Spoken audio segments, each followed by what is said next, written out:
David Harvey e o pensamento marxista na geografia.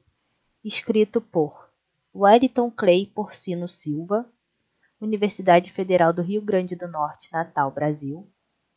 Júlia Diniz de Oliveira, Universidade Federal do Rio Grande do Norte, Natal, Brasil. Raimundo Nonato Júnior, Universidade Federal do Rio Grande do Norte, Natal, Brasil. Resumo. Este artigo objetiva apresentar, de forma breve, algumas das contribuições do geógrafo David Harvey para a geografia. Para tanto, selecionamos 3 conceitos importantes por ele apresentado: resolução espacial, resolução espaço-temporal e acumulação por espoliação ou depossessão. Além disso, apresentamos sua forma de enxergar a produção do espaço a partir da dialética entre capital e trabalho. Palavras-chave: epistemologia da geografia, geografia crítica, marxismo, David Harvey. Introdução. O geógrafo inglês David Harvey, atualmente radicado nos Estados Unidos, apresenta importantes contribuições para a ciência geográfica. Neste trabalho, foca-se na utilização da teoria marxista como fundamento para a explicação da formação do espaço como condição para a reprodução do capital. Toma-se como objetivo apresentar de forma breve algumas das contribuições do geógrafo David Harvey para a geografia. Para tanto, selecionamos 3 conceitos importantes por ele apresentados: resolução espacial, resolução espaço-temporal e acumulação por espoliação ou despossessão. Ademais, apresentamos sua forma de enxergar a produção do espaço a partir da dialética entre capital e trabalho. David Harvey baseia sua análise, entre parênteses, geográfica, em 2 temas marxistas fundantes: a acumulação do capital e a luta de classes. Tais temas são complementares e devem ser entendidos como faces de uma moeda, que permitem o vislumbre, embora sob diferentes pontos de vista, da totalidade da atividade capitalista e de sua principal característica, o domínio do capital sobre o trabalho. Conforme o próprio autor expõe, a dinâmica capitalista é, e sempre foi, um evento geográfico, e não pode ser entendido fora desse contexto. Citação. A acumulação de capital foi sempre um evento geográfico, sem as possibilidades inerentes à expansão geográfica, à reorganização espacial e ao desenvolvimento geográfico desigual. O capitalismo teria, há muito, deixado de funcionar como um sistema político-econômico. Harvey, 2004, página 23. A obra de Harvey é, em verdade, um refinado novo ponto de vista marxista, a partir dos fragmentos marxianos sobre a cidade, constituindo-se em transposição para a geografia, com foco no espaço, de conceitos encontrados nos estudos de Marx, visando a construção da metateoria denominada pelo próprio autor de materialismo histórico, geográfico. Valença, 2008. Para Harvey, 1989, não há como conhecer e entender a produção do espaço sem ter em conta o funcionamento do modo de produção capitalista, pois este cria uma paisagem propícia à acumulação, para, em um ponto futuro do tempo, normalmente em períodos de crise, destruí-la como forma de permitir a continuidade do processo de acumulação. As geografias radicais. No final dos anos de 1960, a geografia era representada, em especial, pelos chamados geógrafos analíticos, com confiança em seus fundamentos conceituais, na eficácia metodológica e na homologação científica do conhecimento geográfico e pelos adeptos da denominada geografia da percepção, com forte influência fenomenológica.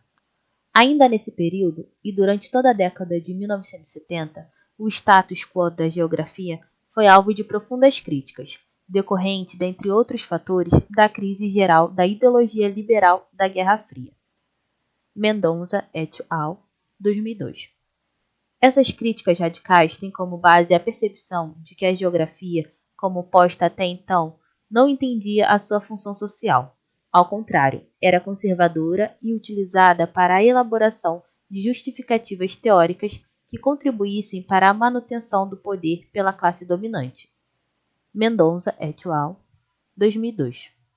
Dessa forma, passou-se a buscar uma ciência mais engajada socialmente, que procurasse ter como tarefa prioritária a denúncia desse conservadorismo e de ideologismo científico, com responsabilidade de assumir compromisso geográfico na busca de justiça social. No entanto, não se pode, sob pena de generalização, falar de uma única geografia radical, tendo em vista as diversas formas que essas críticas radicais se apresentaram. Os mais adequados seriam falar em geografias radicais. Mendonça et al., 2002. A própria proposta radical, caracterizada por evoluções constantes de suas proposições, como também por sua resistência à catalogação, dificulta uma abordagem que considere de modo uniforme suas ideias. Sob esse prisma, é possível identificar duas principais vertentes no movimento de renovação crítica, a anglo-saxã e a latina, sendo essa última com predominância da geografia francesa. Dentro da corrente crítica que surgia, se verifica o enfraquecimento da proposta liberal e o ressurgimento do interesse pelo estudo da teoria marxista, em busca de uma ciência comprometida com a luta contra as desigualdades e a miséria, em especial nos Estados Unidos. Enquanto principalmente a corrente crítica americana se caracteriza pelo redescobrimento do discurso marxista, a correnteza francesa, a partir da revista Redorette, tendo como principal referência Yves Lacoste, trilhou caminho diverso, embora também fortemente influenciada pela doutrina marxista. As obras desta corrente buscaram denunciar a, entre aspas, geografia dos professores, que, dominando o status quo da produção científica, impediam a discussão de temas de maior impacto social. Nesse contexto de renovação crítica, uma das figuras de maior destaque na escola anglo-saxã é David Harvey, que busca, como já dito, o desenvolvimento do materialismo histórico-geográfico, apoiando-se nas teorias de Karl Marx e tendo como aporte o espaço. Valença, 2008. É importante ressaltar que, inicialmente, Harvey era conhecido por seus trabalhos na área da geografia analítica, tendo posteriormente, em especial a partir de sua obra, entre aspas, A Justiça Social e a Cidade, publicada originalmente em 1973, passado a se debruçar sobre os problemas referentes à desigual distribuição de riquezas, organizada em 3 partes: formulações liberais, formulações marxistas e sínteses. Essa obra demonstra a evolução do pensamento do autor, indo de uma posição liberal até uma marxista. Segundo o próprio Harvey, 2001, tal mudança não foi planejada. Ocorreu no momento em que as ideias liberais não conseguiam resolver os problemas propostos na mencionada obra, o que o levou a buscar melhores resultados na teoria marxista. O problema do desenvolvimento geográfico desigual. Iniciamos a temática das proposições de Harvey pelo estudo do problema do desenvolvimento geográfico desigual, uma vez que, além de apresentar conceitos importantes para o entendimento de seu pensamento, como a acumulação por expoliação ou despossessão, representa uma tentativa de explicar uma das questões centrais, não só do pensamento desse geógrafo, mas de toda a geografia radical, que é a desigualdade. Segundo Harvey, 2011, página 120, abre aspas, os processos de acumulação do capital não existem, obviamente, fora dos respectivos contextos geográficos, e essas configurações são, por natureza, bastante diversificadas. Fecha aspas. Por isso, não se pode entender a distribuição desigual sem estudar seu aspecto espacial. O problema do desenvolvimento geográfico desigual não é recente e tem aparecido como uma das principais preocupações na obra de David Harvey, a ponto de buscar a criação de uma teoria do desenvolvimento geográfico desigual, como podemos verificar em sua obra Espaços do Capitalismo Global, uma teoria do desenvolvimento geográfico desigual, publicada em 2006. Nessa obra, o autor afirma que a prometida superação da pobreza, a partir da aplicação do neoliberalismo e da globalização, não tenha ocorrido de fato. Existem, sob esse ponto de vista, 4 principais abordagens a respeito do problema. 1. Interpretação historicista / difusionista, que trata a desigualdade como produto de uma difusão diferenciada do processo de modernização e progresso associado ao capitalismo. 2. Construtivistas focam no, entre aspas, desenvolvimento do subdesenvolvimento, isto é, a diferenciação é fruto das práticas de exploração capitalistas, apoiadas no maior poder militar e política das nações centrais. 3. Ambientalistas fundamentam o desenvolvimento desigual nas condições do ambiente, mais favoráveis ao desenvolvimento em alguns locais do que em outros. 4. Interpretação geopolítica considera o desenvolvimento desigual como consequência de enfrentamentos de consequências imprevisíveis entre atores territorialmente organizados operando em diversas escalas. É importante salientar que em cada uma das abordagens acima descritas, podemos encontrar explicações de cunho conservador, liberal ou até mesmo marxista. Tais explicações não são autoexcludentes, havendo inúmeros pontos de contato entre elas. Por exemplo, em uma interpretação marxista, a acumulação primitiva pode ser vista como um mal necessário, já que para a construção do socialismo é preciso que o estágio do capitalismo seja ultrapassado, de modo a permitir a quebra da tradição na construção de uma sociedade mais justa. No entanto, deve-se ter cuidado com esse entendimento, já que possibilita, em casos extremos, que se termine construindo ideias ecléticas e incoerentes, em uma mistura incompreensível de conceitos. Como solução para esse problema, Harvey, 2006, propõe uma teoria, entre aspas, unificada, do desenvolvimento geográfico desigual. Observa-se que o uso da expressão, entre aspas, unificada, entre aspas, é uma opção do próprio autor, para indicar que esse termo por ele utilizado se distancia das explicações reducionistas a respeito da construção de tal teoria. Para atingir tal objetivo, Harvey, 2006, se apoia em 4 condições radicalmente distintas entre si, a saber: 1. A incorporação do processo de acumulação capitalista na vida socioeconômica. 2. A acumulação por despossessão ou expoliação, isto é, uma generalização do conceito de Marx de acumulação original ou primitiva, por meio da qual os meios pré-existentes, tais como mão de obra, dinheiro, capacidade de produção e matérias-primas, são reunidos e colocados em circulação como capital. 3.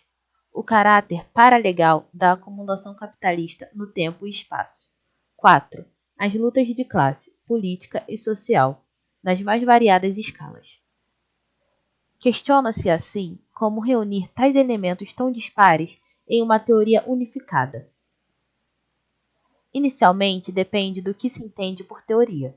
Segundo Harvey, 2006, uma teoria deve ser capaz de reconhecer a importância de alguns processos que são até certo ponto independentes uns dos outros, mas que podem e devem ser reunidos em um campo dinâmico de interação para que se entenda o processo estudado. Em suma, buscam-se argumentos a respeito de como a incorporação do processo de acumulação capitalista no seio da sociedade, da acumulação por expoliação e por meio da reprodução do capital, funcionam de forma integrada e como a dinâmica das lutas políticas e de classes provocam mudanças na distribuição geográfica desigual do desenvolvimento.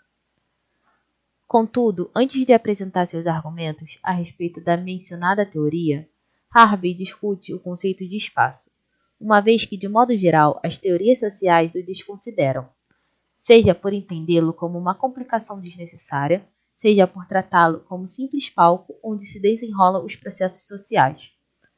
De certo, em uma teoria sobre desenvolvimento geográfico desigual, tais alegações não são possíveis. Para superar esse problema, ainda segundo Harvey, 2006, diversos geógrafos têm buscado nos argumentos filosóficos de Lefebvre, como também em outros, considerar o espaço como agente e produto dos processos sociais. Assim, tratando o espaço de modo relacional e relativo, em vez de considerá-lo um mero cenário para a ação social. É possível identificar como a acumulação do capital não só produz o espaço, mas também leva a diferentes formas de espacialidade. Ao analisar as condições por ele postas, Harvey, 2006, assegura que o desenvolvimento desigual reflete como os diversos grupos sociais incorporam o processo de acumulação capitalista em seu cotidiano.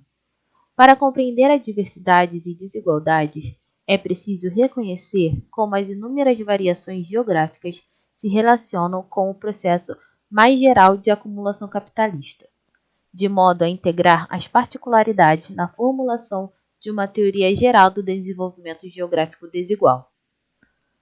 Ora, a atividade capitalista deve sempre ser fisicamente em algum lugar. Uma diversidade de processos materiais deve ser apropriada e utilizada e, posteriormente, refeita para permitir a acumulação do capital, com flexibilidade e adaptabilidade, que são as duas principais características do modo de produção capitalista.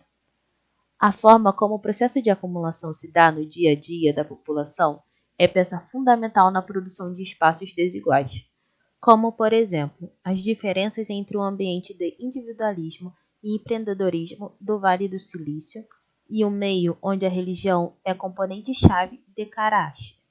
Deve-se ainda examinar de forma cuidadosa a relação metabólica entre o capitalismo e a natureza. As condições físicas e ecológicas diferem consideravelmente em todo o planeta. Assim, as circunstâncias para a mobilização dos recursos adequados à acumulação capitalista variam. Porém, as possibilidades dependem e muito das tecnologias, das formas de organização social, desejos e etc. Em um fluxo contínuo no qual a influência antropogênica aumenta de maneira exponencial ao longo do tempo, de maneira que, ao modificar o meio, nos modificamos também. Assim, a enorme variedade existente nos modos de vida cotidianos e a forma como o processo de acumulação capitalista se insere nesse contexto devem, então, ser pontuados em qualquer teoria a respeito do desenvolvimento geográfico desigual. Em relação à acumulação por expoliação ou despossessão, termo relevante ao entendimento das ideias de Harvey, entende-se que toda a sociedade, para sobreviver, deve gerar excedentes de produção. Todavia, a forma como esses excedentes são apropriados e distribuídos precisa, essencialmente, da forma de organização dessa mesma sociedade. Assim, o surgimento do capitalismo não depende inicialmente da sua capacidade de gerar excedentes. Pelo contrário, ele deve ser precedido por determinadas condições que serão explicitadas no próximo tópico, ao analisar a urbanização como condição para o aparecimento de modo de produção capitalista. De fato, o capitalismo necessita, para surgir, muito mais da capacidade de determinada classe, a burguesia, de se apropriar e dispor desses excedentes como propriedade particular, colocando-os como instrumentos para a maior acumulação. E uma vez consolidado, o capitalismo, com a predominância da burguesia como classe dominante, como ocorreu na Europa, não cessou a busca por mais lucro. Ao contrário, acentuou-se, o que obrigou a uma expansão territorial, levando o modo de produção capitalista a outras áreas que ainda não haviam sido incorporadas à circulação de capital, pela imposição do imperialismo a esses territórios. Desse modo, a acumulação por despossessão ou por expoliação, entendida como a tomada por meios de produção pela burguesia em locais que ainda não haviam se submetido à ordem capitalista, é a condição necessária à sobrevivência do capitalismo. Harvey, 2003, emprega o conceito de acumulação por expoliação para substituir o termo tradicionalmente utilizado, acumulação primitiva ou original, por entender que não caberia qualificar como primitivo um processo em andamento até hoje, com o uso inclusive dos mesmos métodos como mercadificação e privatização da terra, além da expulsão violenta de populações camponesas. É interessante ressaltar que a dominação por meio da força e do imperialismo não é a única possível. Ocorre que, por vezes, o Estado e as classes dominantes em sociedades não capitalistas movimentam-se no sentido de incluir seus excedentes na circulação capitalista. A acumulação por expoliação pode também se dar pela canibalização dos meios existentes, quando capitalistas concorrentes buscam aniquilar ou adquirir seus rivais. Assim, a destruição de recursos pode ser tão importante quanto a sua absorção em novas práticas. Esse ponto será explorado de forma mais detalhada em tópico à frente. Outra condição a ser explicada por Harvey na construção de sua teoria é como se dá a acumulação capitalista no espaço e no tempo. Tal processo tem as seguintes características fundamentais. 1. A atividade é expansionista e seu crescimento é considerado tanto bom como inevitável. 2. O crescimento é sustentado pela exploração de mão de obra nas atividades produtivas. 3. A luta de classe é endêmica, mas se constitui em uma ameaça. 4. A mudança tecnológica, entre parênteses e entre aspas, progresso, é vista como inevitável e como um bem em si mesmo. 5. O sistema é instável e contraditório. 6. Crises são inevitáveis e são causadas pela sobreacumulação. 7. Se os excedentes não puderem ser absorvidos, eles desvalorizam-se. A forma como essas características interagem moldam o espaço capitalista, produzindo as desigualdades que geram diferenças consideráveis em relação ao desenvolvimento. Reflete a busca incansável por novos mercados, com o uso de vantagens tecnológicas ou não. A competição espacial, muitas vezes predatórias, que impõe o capitalista a sempre procurar se expandir, a produzir sempre mais quantidade e de forma mais ágil, e que, por sua vez, obriga o detentor dos meios de produção a buscar sempre investir em locais onde haja vantagem competitiva, o que acaba por acentuar a divisão geográfica do trabalho. A aniquilação do espaço pelo tempo, com a diminuição relativa das distâncias pela evolução tecnológica, em especial ao transporte e comunicações, que torna o capital ainda mais sensível às variações geográficas locais e altera as escalas de produção, controle e consumo.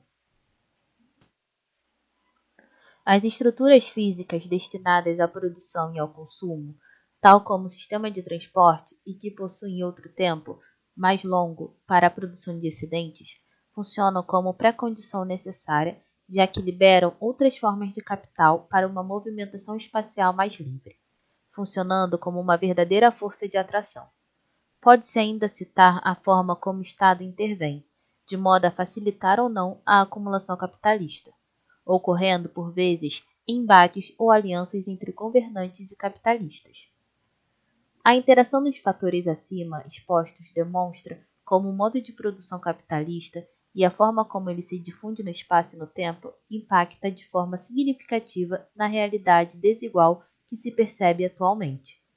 Em relação às lutas sociais, como de libertação e principalmente às lutas de classes, afirma Harvey, 2006, que não se pode ser entendidas fora do contexto do processo de acumulação capitalista.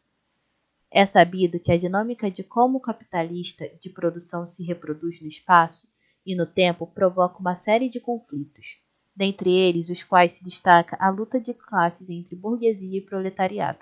Essa, porém, não é a única, como os movimentos de libertação nacional em face do imperialismo ou ainda disputas por vantagens geopolíticas entre territórios.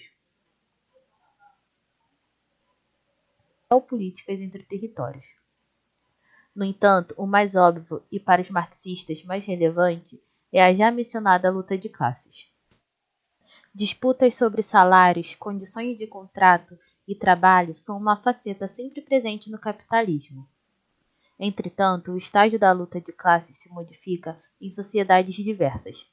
Em algumas localidades, o nível de organização, tanto dos sindicatos de trabalhadores quanto da burguesia, impacta diretamente no processo de acumulação de capital. Assim, o estágio da luta de classes, bem como das demais lutas geradas pelo capitalismo, propiciam vantagens ou desvantagens concorrenciais que influem diretamente no desenvolvimento geográfico desigual. Como se verificou acima, o capitalismo se alimenta e se reproduz através do desenvolvimento geográfico desigual. Segundo ainda Harvey, 2006, os elementos apresentados acima e reunidos, mesmo que dispares, são essenciais para se produzir uma teoria que busque explicar o desenvolvimento geográfico desigual, já que apresentam possibilidades ricas e interessantes. Apesar disso, a teoria apresentada não pretende ser uma resposta final. Ao contrário, Trata-se de um pequeno passo em direção à busca constante para o estabelecimento de um arcabouço teórico adequado para o entendimento desse fenômeno tão intrigante e complexo do mundo contemporâneo, que é o desenvolvimento geográfico desigual. Na próxima sessão, discute-se outro ponto importante da obra de Harvey: a forma pela qual o processo de urbanização propiciou a reunião dos elementos necessários ao surgimento do modo de produção capitalista. Urbanização como condição para o surgimento do capitalismo. Harvey, em 1989, considera a cidade como pré-condição não só para o surgimento do modo de produção capitalista, mas também como essencial ao seu posterior desenvolvimento e contínua sobrevivência. Isso ocorre porque esses ambientes reúnem as condições necessárias ao aparecimento do mercado de trabalho, além do fato de que a própria produção da cidade representa uma oportunidade significativa de acumulação de capital. Ademais, as cidades são construídas e reconstruídas de forma constante, somente como forma de torná-las mais favoráveis ao processo de produção capitalista, aumentando desse modo o lucro. A origem das cidades propicia o surgimento de um ambiente adequado ao capitalismo, mesmo antes de se ganhar controle sobre os modos de produção, já que o permite o desenvolvimento de estruturas sociais de controle, em ambientes urbanos marcados por uma elite rica, poderosa e fortemente expansionista. Traduzindo Harvey, 1989, página 24. Citação. Um ambiente construído como apoio potencial para a produção, consumo e trocas capitalistas teve de ser criado antes do capitalismo ganhar controle direto sobre a produção e o consumo. Infraestruturas sociais para o controle da sociedade civil, em particular no que diz respeito aos mercados de trabalho, também tiveram de ser criadas antes que a acumulação de capital por meio de produção pudesse se desenvolver plenamente. A emergência de centros urbanos com uma classe dominante com riquezas, com espírito mercantilista e com autoridade e força militar foi crucial para a ascensão do capitalismo. Harvey, 1989, página 24, tradução livre. Contudo, a passagem para o modo de produção capitalista não foi um fenômeno urbano ou rural exclusivo. As mudanças sociais e econômicas provocadas pela acumulação primitiva, tais como a expulsão de moradores do campo em razão de mudanças econômicas como o, entre aspas, enclosure, ocorrido na Inglaterra, gerou um excedente de mão de obra adequada à acumulação de capitais. Harvey, 2003. Os excedentes criados a partir das condições acima descritas permitiriam à então nascente burguesia desenvolver uma rede de comunicação e circulação de mercadorias, fundamental à expansão capitalista, porque se constituíam em base para uma potencial circulação de mercadorias. Ademais, com o início do processo de urbanização, se reuniram no mesmo espaço mercadorias com valores de uso, dentre as quais se inclui a mão de obra assalariada, facilitando ainda mais a circulação de capitais. Todavia, o modelo mercantilista, baseado principalmente na atividade comercial, embora tenha propiciado as condições necessárias ao surgimento do capitalismo, como modelo dominante, conforme demonstrado acima, não atenderia às necessidades de crescimento da acumulação fundamental para a manutenção e desenvolvimento do mencionado sistema. Passa-se, desse modo, à etapa seguinte da evolução do capitalismo, o capitalismo industrial. A expansão geográfica do capitalismo. A expansão geográfica, bem como o consequente processo de urbanização dentro do sistema capitalista, é entendida por Harvey, 1989, por intermédio de um esquema de análise fundamentado nos meios utilizados para facilitar a acumulação de capitais e na luta de classes, como já dito. Tal esquema será apresentado a seguir. O capitalismo e suas contradições. O capitalismo, como sistema econômico, é caracterizado pelo domínio de uma classe, a burguesia, ou os capitalistas, que controlando os meios de produção sobre outra, o proletariado, que, tendo sua força de trabalho explorada pelos primeiros, gera lucro, uma mais-valia, a ser apropriada pelos detentores do meio de produção.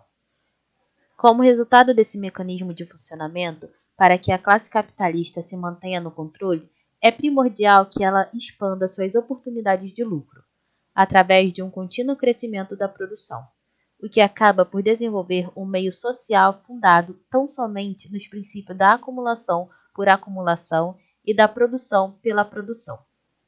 Como consequência dessa necessidade de crescimento do lucro, a burguesia buscará esse intento aumentando a exploração da classe trabalhadora. Por sua vez, o proletariado, dada sua maior fragilidade, deve reunir-se em associações, o que acarreta em uma aberta luta de classes. Essa contradição é uma consequência direta do processo de acumulação capitalista e de sua relação com a mão de obra. Há, contudo, outra contradição indispensável também em relação à burguesia. O empresário, quando considerado como indivíduo, tomará a decisão que acarretará no aumento de seus lucros e de sua produção, independentemente das consequências para a classe capitalista como um todo. De fato, muitas vezes o interesse individual se opõe frontalmente ao da classe como um todo. Ressalta-se que a compreensão de cada uma das contradições descritas deve ocorrer levando-se em consideração ambas, mesmo que, por muitos aspectos, possam ser divididas. Harvey, 1989, ao apresentar as leis de acumulação de Marx, procura demonstrar como as contradições acima apontadas têm potencialmente a capacidade de produzir crises, como se demonstrará a seguir. As crises cíclicas do capitalismo. Uma das críticas de Harvey a respeito da expansão do capital é a noção de crise. Embora, por vezes, esse conceito seja apresentado como problema de sobreacumulação. Valença, 2008. Como as contradições acima descritas produzem as crises cíclicas do capitalismo. Para tanto, partir-se, neste momento, para a análise do que Harvey, 1989, denomina circuito primário do capital, ou seja, o investimento direto na produção. Condição para a perpetuação do capitalismo, o aumento de lucros e produtividade pode se dar de duas maneiras, a saber, a mais-valia absoluta, entre parênteses, aumento da carga horária dos trabalhadores, e a mais-valia relativa, entre parênteses, aumento da produtividade através de mudanças de processo ou investimento em maquinário. Há dessa forma um constante esforço para aumentar a produção e, por consequência, o lucro. No entanto, manifesta-se nesse ponto a contradição interna da burguesia.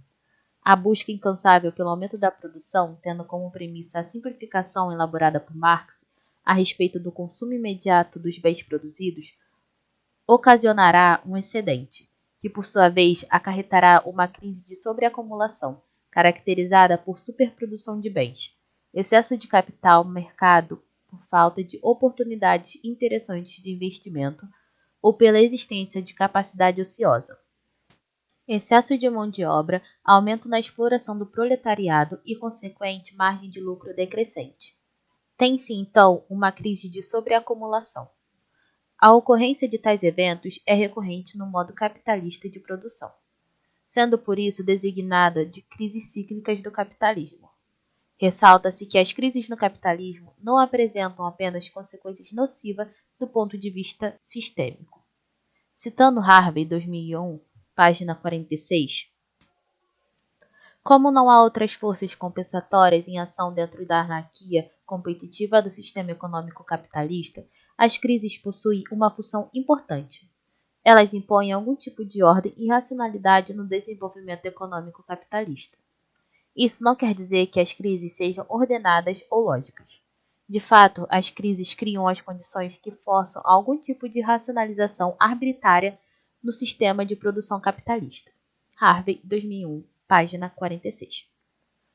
Assim, de modo geral, as crises periódicas acabam por expandir a capacidade de produção e de renovar as condições de acumulação adicional, como se demonstrará a seguir.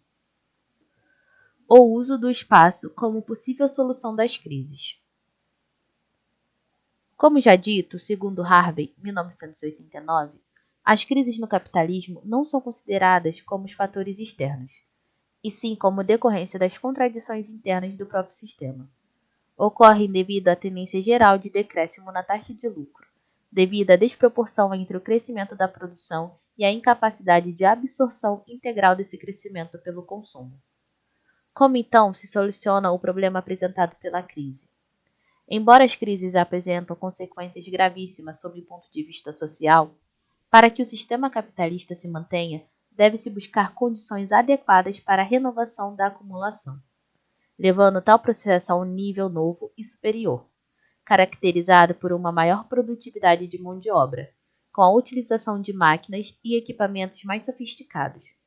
Menor custo dessa mão de obra, já que há um excedente devido ao desemprego. A inexistência de um excedente de capital pela carência de novos investimentos produtivos e uma demanda efetiva expandida por produtos. Desse modo, uma possível saída para os períodos de crise seria a transferência dos excedentes de capital e trabalho para a produção de estruturas físicas e sociais, deslocando-se os investimentos do circuito primário para os secundários e terciários. Harvey, 1989. Nesse ponto, é conveniente analisar os conceitos de circuito primário, secundário e terciário de produção.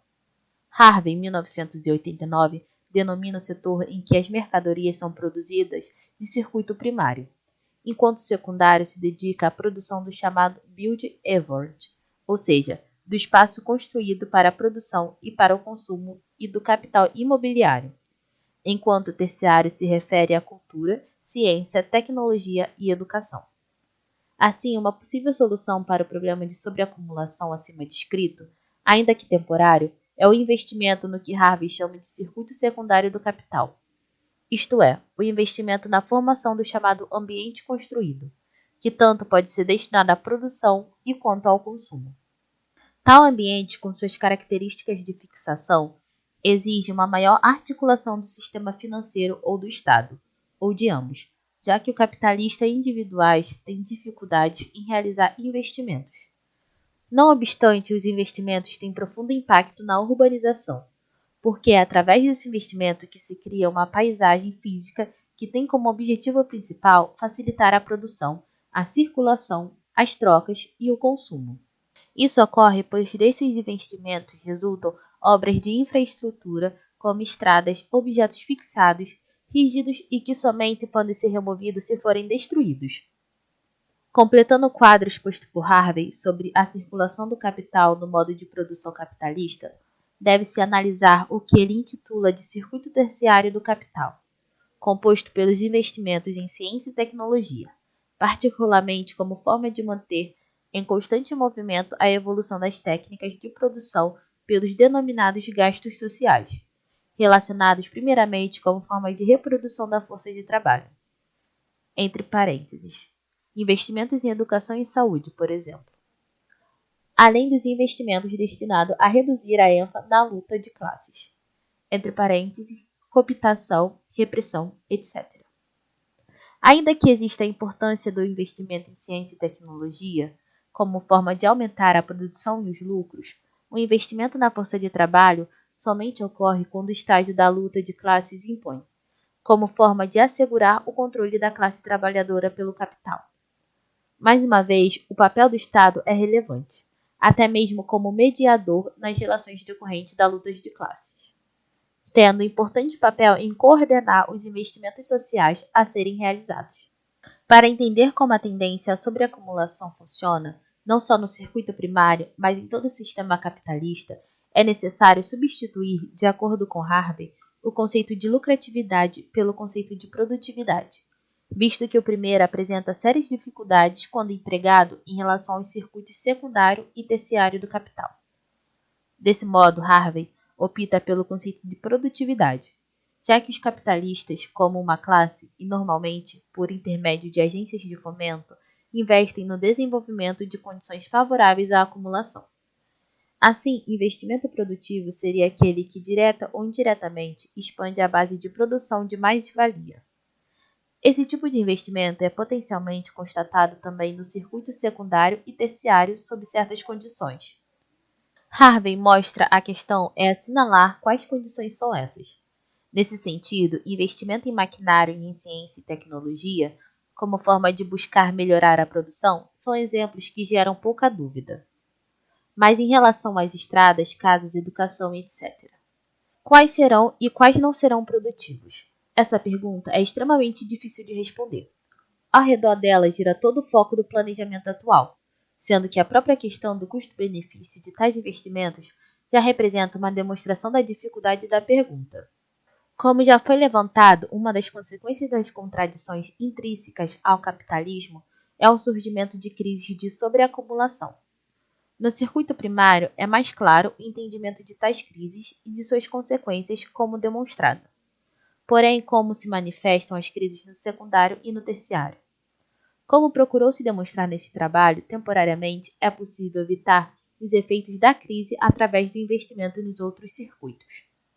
Todavia, como a tendência à sobreacumulação não é eliminada, ela é transformada em um perigoso movimento rumo ao excesso de investimento no secundário e terciário.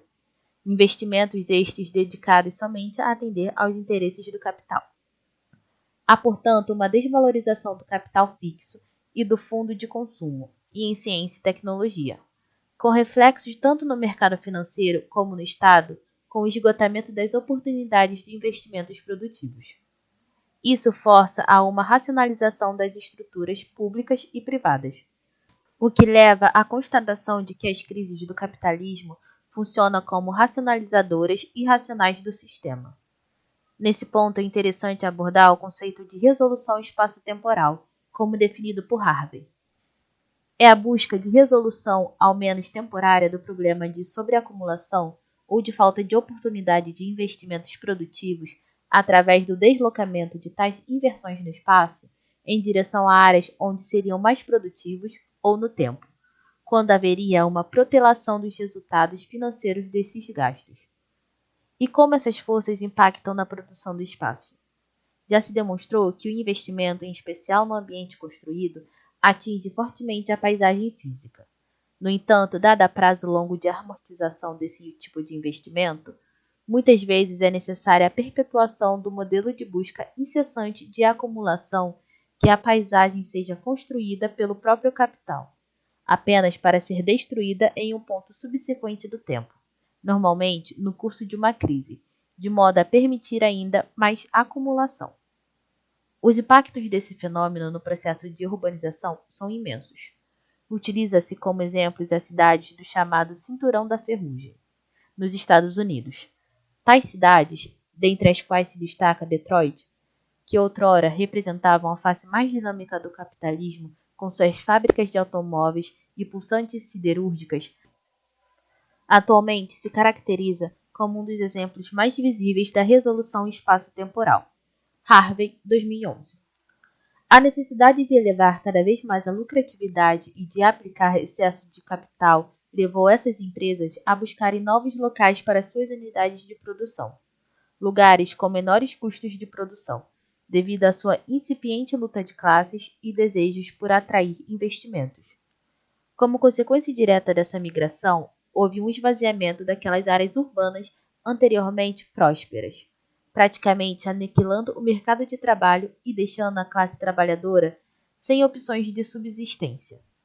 Essa falta de oportunidades tem gerado reações na classe operária das áreas degradadas, um sentimento de busca de retorno às épocas áureas, com consequências políticas que podem contrariar diretamente os interesses de classe capitalista, pois, como tem ocorrido, pode levar a um aumento no protecionismo e no isolacionismo, o que vai de encontro frontalmente aos interesses da classe dominante. Harvey, 2011. Como se percebe, muitas vezes as decisões tomadas pelos capitalistas individualmente, com o objetivo de maximizar a mais-valia, podem ter resultados prejudiciais à classe como um todo, sendo essa uma das contradições já apontadas em relação ao capitalismo. Harvey, 1989. O conceito de resolução espaço-temporal. Tendo em vista o acima exposto, Harvey propõe o conceito de resolução espacial e de resolução espaço-temporal, como forma de o sistema capitalista resolver os problemas de absorção dos excedentes de capital e trabalho. Harvey, 2014. O termo fixo em inglês, possui um duplo significado. O primeiro se refere à porção do capital que se torna fixo, literalmente, e fixamente no espaço por um período longo de tempo. Contudo, o termo fix em inglês apresenta também o sentido de conserto ou resolução de um problema. Assim, o capital busca resolver o problema de sobreacumulação através de investimentos de longo prazo na expansão geográfica, reorganizando dessa forma o espaço. É isso que o autor denomina resolução espaço-temporal. Harvey, 2014. O processo de resolução espacial ocorre de forma semelhante e tem como resultado a expansão do capitalismo para as áreas distantes, com investimentos diretos na produção, estabelecendo ligações entre áreas não centrais e grandes centros capitalistas e transformando os espaços dessas localidades em áreas industriais, através do movimento de dinheiro, capital, matérias-primas, capacidade de produção e mão de obra, principalmente através do mecanismo já descrito como acumulação por espoliação. Harvey, 2003. Harvey e a ortodoxia marxista. Para Harvey, 2001, existem duas maneiras de se ler Marx. A primeira é analisar seus achados científicos como verdades absolutas, e a outra, preferida por ele, é considerar suas propostas como ideias inacabadas e que precisam ser consolidadas através de argumentação teórica mais consistente, respeitando seu espírito dialético e não a textualidade de suas palavras. Tal pensamento se alinha com a posição mais atual da geografia crítica, uma vez que estão ausentes da responsabilidade marxistas temas como o meio ambiente. É uma visão extremamente rígida por considerar tão somente o aumento da produção e sua crença no progresso histórico cientificamente comprovado. Mendonça et al. 2002. Essa preocupação com o meio ambiente aparece também na obra de Harvey, 2011-1997, inclusive com observações referentes a um, entre aspas, apocalipse ecológico. Harvey, 2001, página 23. Outro ponto de interesse de Harvey, e que se manifesta da doutrina marxista ortodoxa, se refere à questão da justiça social. Sob o ponto de vista de Marx, a justiça social era somente uma tentativa de solução distributiva quando a real causa do problema estaria no meio de produção capitalista. De acordo com Harvey, 2001, não se poderia desconsiderar determinadas conquistas da social-democracia, nem a força motriz política que a busca por direitos sociais representa, embora não se possa esquecer o objetivo fundamental de transformação do modo de produção. Considerações finais. Ao longo deste trabalho, buscou-se explanar os principais conceitos da geografia crítica, segundo a visão de David Harvey, bem como demonstrar o impacto das teorias marxistas sobre a geografia. Apresentaram-se ainda conceitos chaves na produção do espaço geográfico capitalista, segundo o referido autor, como a acumulação por espoliação, resolução espacial, resolução espaço-temporal, além de discutir o desenvolvimento geográfico desigual, apresentado como uma preocupação importante na obra de Harvey.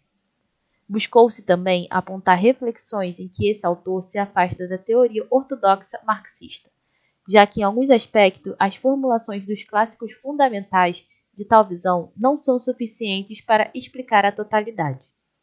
Desse modo, as considerações de David Harvey são uma demonstração de como as questões econômicas e sociais influem no pensamento geográfico, e como o espaço não pode ser entendido de uma forma dissociada do que o produziu e que atua sobre ele. Agradecimentos.